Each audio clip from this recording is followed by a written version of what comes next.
முன்னாடி இருங்க, ஒரே ஒரு மியூசிக் கொண்டு போட்டுறேன்.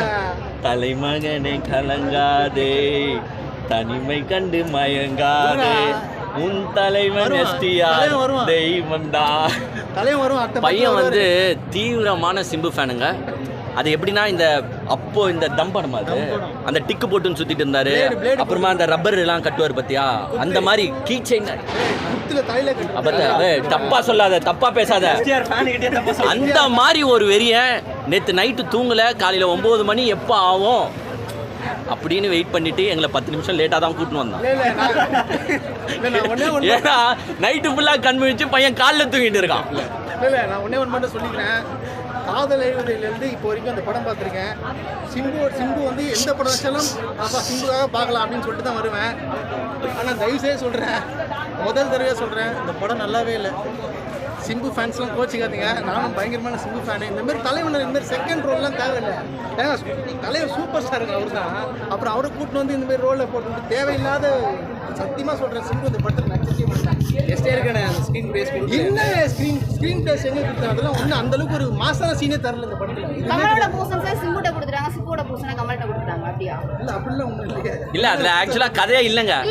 ஹீரோ போர்ஷன்ஸ் வந்து கம்மியாக இருக்கு அப்படின்ற மாதிரி. இல்லை நிறையா இருக்கு. ஏங்க கதைன்னு ஒன்று இருந்தால் தானேங்க அங்கே யார் இம்பார்ட்டன்ட் ரோல்னு சொல்ல முடியும். கதையே இல்லை. எப்படி கதை இல்லைன்னு சொல்றீங்க? ஒன்னே ஒன்று சொல்லிடுறேன். ஃபர்ஸ்ட் ஆஃப் நான் first positive சொல்லிடுறேங்க.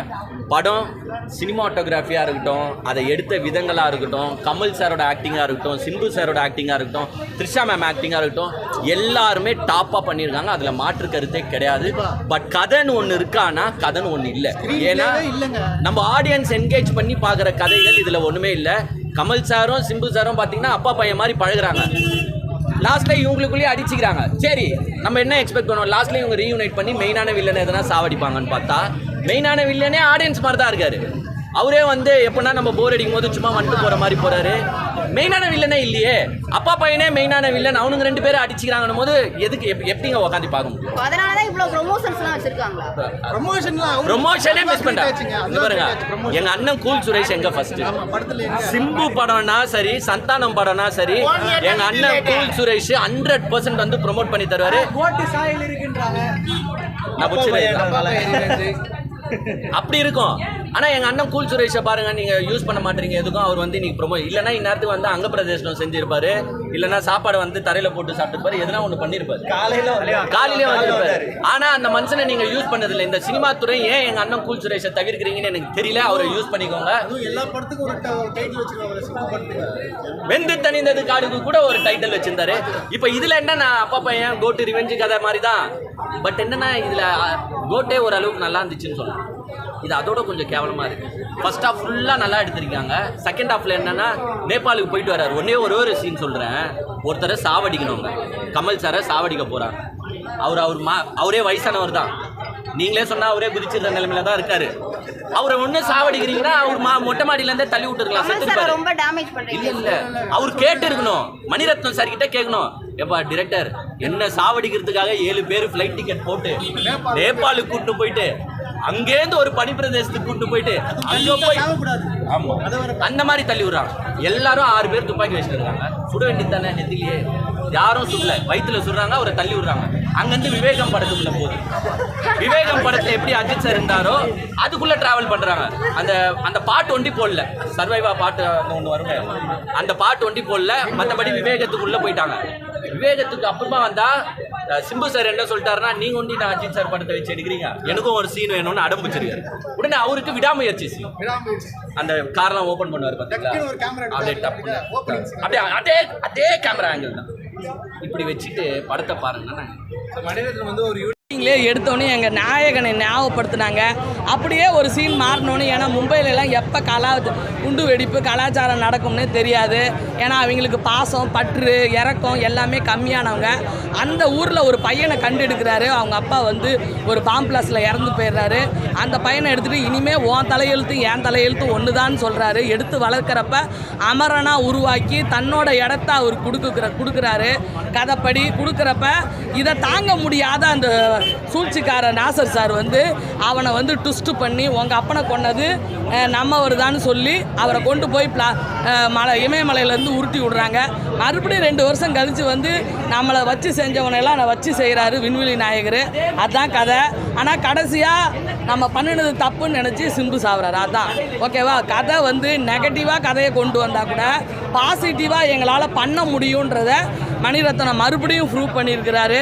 Very well of you, talk of you, thug life, thug life. Okay, அதான் ஏஆர் ரகுமான் சார் 5 வகை பூவு அப்படின்னு சொல்கிறப்ப அந்த குழந்தை காணா போயிடுது, அழுக வந்துடுது. ஓகே, ரொம்ப இமோஷனலாக காட்டலை விண்வெளி நாயகர். அப்புறம் அந்த லவ் சாங்கு ஆமாம். எதுக்குன்னா நம்ம சிம்பு கதை பிரகாரம் வந்து கொஞ்சம் இறந்துடுறாரு. அப்புறம் அதுக்கப்புறம் அந்த பாட்டை ஹைப் பண்ணோம்னா அது நல்லா இருக்காது. ஏன்னா அவரே இப்போ தான் கூட்டிகிட்டு வந்து என்னோட வாரிசுன்னு கலை வாரிசுன்னு காட்டியிருக்கிறாரு. யாராலையுமே தன்னோட காலம் இருக்கிறப்ப எந்த நடிகராலையும் காட்ட முடியாது.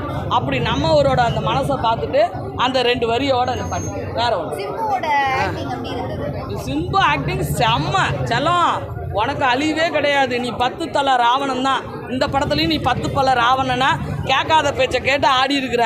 நீ பண்ண கேரக்டர் சூப்பரு. அக்கா சொல்கிறேன் கேட்டுக்க. ஓகேவா. உனக்கு அந்த நீங்கள் கும்பிட்ட அந்த ராகவேந்திராவும் கூட இருப்பார். நீ நடித்த அந்த ஈஸ்வரனும் கூட இருப்பார். அந்த ஈஸ்வரனோட யார் போசன்ஸ் ஃபுல்லாக இருக்குது. நீ படம் பார்த்தியா? பார்த்துட்டு வந்து ரிலீஸ் பண்ணுறியா? சிம்புக்கு வந்து போர்ஷன் கம்மியாக இருக்குதுன்னா நம்ம 2 பேர் நம்ம 2 பேரும் வெளியே போவோம். யாருக்கு அதிகமாக இருக்குன்னு மக்களை கூப்பிடுவோம். பேட்டி வச்சுக்கலாமா? சிம்புக்கு அதிகமாக தான் இருக்குது. அந்த பாப்பாவுக்கு தெரியாமல் சொல்லி. ஓகேவா. தலைவரே 2 வருஷம் கழிச்சு தள்ளி விட்டு பாதி படத்துக்கு மேலே தான் வராது. மக்கள் சொல்ல அப்படிலாம் கிடையாது. 2 பேருக்குமே ஈக்குவலாக இருக்குது. சிம்புக்கு தான் அதிக போர்ஷன். ஓகே. ஏன்னா நாங்களே கூட்டிகிட்டு வந்து நாங்களே யாரும் காலை வாரிலாம் விடுற பழக்கம்லாம் நம்ம ஊருக்கு கிடையாது.